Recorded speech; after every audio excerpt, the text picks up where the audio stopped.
Hello again, everyone, and welcome back to Reddit Aliens. I am John, and as always, thank you so much for being here. Serious topic, let's do it. Do you know anyone who went truly crazy? What happened?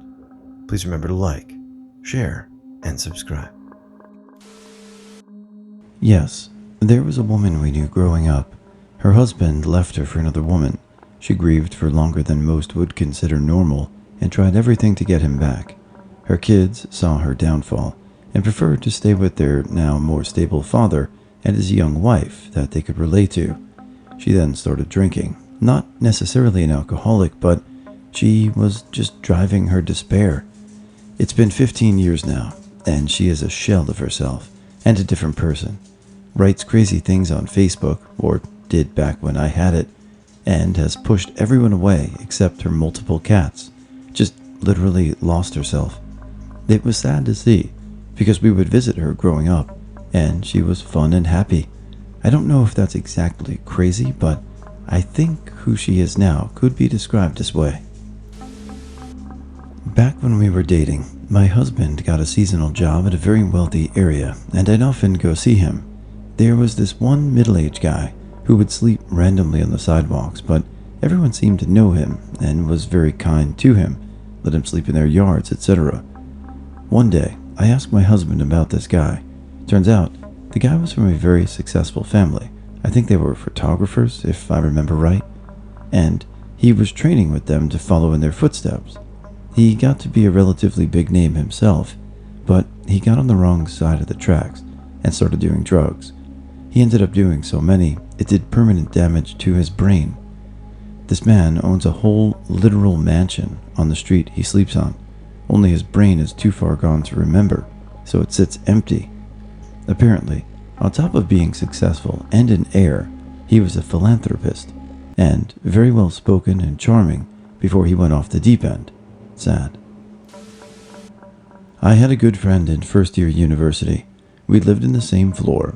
He was an Alberta good old boy, loved to drink but had never smoked weed. He got real into it real fast. Still did fine in school though. Fast forward to second year, he had his sister deliver him like 2 pounds of weed. She worked for a bus company and could somehow move it pretty easily. The stuff was crazy. I'm a heavy weed smoker, but this stuff was not quite right. Only smoked it the once, and it was mental. We were effing bouncing off the walls. Well, after a month or two of smoking this stuff, his mental state got worse and worse. We saw less of him. He stopped going to classes, smoked all night, and slept all day. At one point, my roommate tried to buy some weed off him. He gave an initial price that was way above market price, and my roommate tried to haggle, at which point the dude just immediately gave up and just gave him 2 ounces for free. Basically, the next day, he just snapped. He taped what was left of the 2-pound bag to his chest and walked it into the police station, lifted up his shirt, and said, "This is why I'm here." Side note, for context, it was 2001, and weed was still illegal in Canada, but at that point, the Toronto Police Force had publicly stated they wouldn't be pursuing people for marijuana possession, effectively and unofficially decriminalizing it. But still, over a decade and a half away from legalization for recreational use. We were in a smaller city, about an hour outside of the GTA. So anyways, the cops arrest him, obviously. And at this point, he starts ranting about robot bees spying on him, that the CIA was following him, and all sorts of nonsense. They ended up charging him with possession with intent to distribute, but given his clearly deranged mental state, only sentenced him to 1 year probation and house arrest under supervision of his family. At his trial, his parents mentioned there was a history of schizophrenia in the family. He ended up moving back home, and we never saw or heard from him again. Cops indicated that the weed was laced with something, but they weren't sure what. One officer suggested it might have been PCP. That seemed hyperbolic, but who knows? Suffice to say, we threw out the 2 ounces we had left. I'm not claiming to be Detective John or know-it-all, but as I was reading it, I was like, schizophrenic, PCP. So, I don't know, but hope he's doing better. That's rough. My mom told me this story. When she was a child, there used to be this old lady that, like clockwork, would go banging the door of every house in her village every single day at the same time. Back then, there weren't any licensed doctors, but the old lady had some sort of mental illness that was undiagnosed. People think it's because all her children never survived infanthood, so she went mad. It didn't help that her husband left her for another woman, too. Anyway, when one day the old lady didn't bang the door, everyone was curious to what happened to her, as it was a regular thing.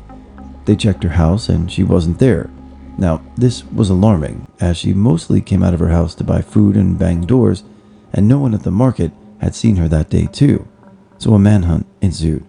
It lasted 3 days, and the poor thing was found in a well, drowned, and her body swollen because of how long she was in there. It took 3 days to find her, because the well was fairly far off and in a secluded spot. My mom says all she remembers now was the smell of the body. The well had to be closed off and filled with concrete, and yeah, that's my story, as told by my mom. I knew, notice the past tense, a guy who at around 40 was a very charming fellow, had a nice family, thought well of him, and he was welcome at any gathering, had a master's degree, and probably a solid 6-figure income. I personally knew him about 3 to 4 years like this. Then came the car accident, where he suffered a serious brain injury. He made a full physical recovery, but he was a completely different person from that point. He was now prone to random and frequent, extremely violent anger for no apparent reason, and within only a few months his wife moved away, taking the children and citing fear for their lives. Of course, he refused any help, since it was everyone else that was crazy in his view. Undeterred, he took up a drug habit and a new woman, an addict herself, about 2 years after the car accident. He was murdered after picking a fight with some drug dealer. Me. I was essayed in a break and enter and choked to unconsciousness. Then, 2 years later, my landlord illegally entered my apartment, which triggered my trauma, and I developed psychosis and went completely crazy. I was convinced my landlord essayed me. I became obsessed with my personal safety and installed cameras and locks on every door of my apartment. I heard my landlord's voice in my head judging me 24/7. Then I went on anti-psych meds and gained 50 pounds. It really ruined my life for a while, but I'm not giving up, and I'm doing slightly better now. But I wouldn't wish psychosis on my worst enemy. It's a living hell. I was on a maintenance crew in a large apartment complex. It can be very difficult to find reliable, capable people. Well, we hear this guy. He's capable for sure, good at fixing things, and easy to get along with. All seems good. One day, he's showing me his car. He liked to tinker, and he was showing me this kill switch he installed. Pretty slick home job. I'm impressed. Suddenly, he's asking me these odd questions about our boss or supervisor. Stuff like, has boss been talking shit about them? Did I think he was going to get fired? Kinda doom and gloom, when he was doing really well. We all liked him.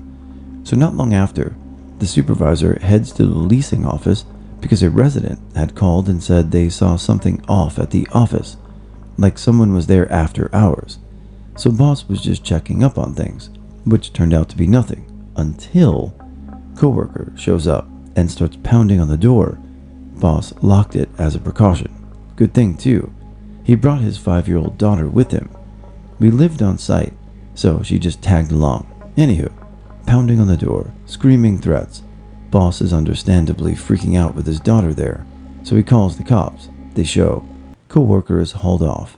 Turns out he was bipolar and never disclosed it to anyone. He had apparently gone off his lithium because he felt fine and thought he didn't need it. Then went back on and had a psychotic episode when it kicked in. Never heard from him again. I was bummed, since getting decent people was so hard. I just hope he got the help he needed. I had another coworker in another job who had quit. Then a couple of weeks later, he came back to catch up with some folks in the shop and walked out with a bunch of tools, including a cordless drill I'd saved for a while to get. Well, he was into drugs in a bad way and was just trying to score some quick cash. I would have been more upset about it, but he apparently went on to kidnap some poor fella, beat him to death in a drug-fueled haze. I guess that was his rock bottom. Last I'd heard, he'd pled guilty and was doing time. I just hope it was his rock bottom, and he was able to straighten his life out. I mean, the first story, sad, but yes, hopefully that person got himself turned around with some medical help, maybe. The second one, I mean, as a murderer, it's kind of hard to be a little sympathetic there, but I don't know. That's just me. I had a patient on my psych unit for a couple of years who is now a long-term facility. She's in her 50s. She was a teacher and lived a pretty normal life. I'm not sure exactly what transpired, but she lived with her elderly mother. Her mom passed away and she had a psychotic break. She was admitted because she was found driving around with her mom's body in the passenger seat. She had been driving around with her mom's body in the middle of summer for 5 days.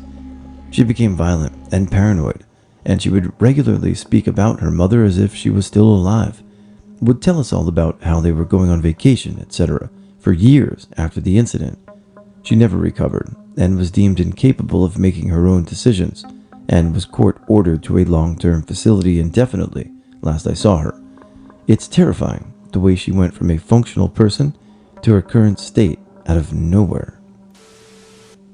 So, context. My younger sister, 15 to 16 at the time, could get away with murder because my mom was a doormat when it comes to raising her. When she was younger, she could do no wrong. Then as a teenager, my mom's strategy was to let her walk all over her and the rest of us to keep the peace, since her outbursts were a nightmare and worse for everyone than just letting her get away with stuff. Nothing was ever her fault, and I needed to be the bigger person in every argument, even if I was a victim of physical violence from her. Well, my mom was sick of my sister refusing to go to school. She was physically too strong to be dragged out because my younger brother was starting to refuse as well. So my mom took her phone. She lost it. She was screaming, crying, was saying she'd called the police for abuse and was going up to every family member, threatening them to lend her a phone so she could call the police on my mom. Luckily, my ride to school got there before she could start anything with me, but I missed a large chunk of the issues. At first, she sulked in her room. Then, my mom took her grocery shopping because she didn't trust her home alone, but let her sit in the car to listen to the radio, since she had supposedly calmed down. Well, she got out of the car, went to a nearby cafe, and to a cashier crying, asking if she could call the police on her phone.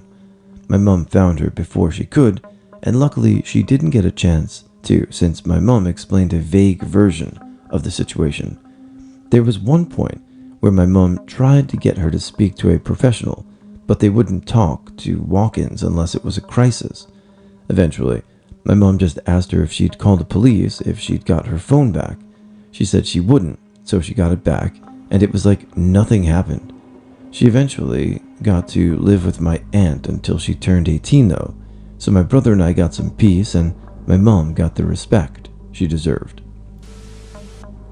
Guy I was friends with in elementary and middle school, he was one of the popular kids since he was one of the class clowns, had loving parents who would saw off a limb if he ever really wanted something, and was musically inclined.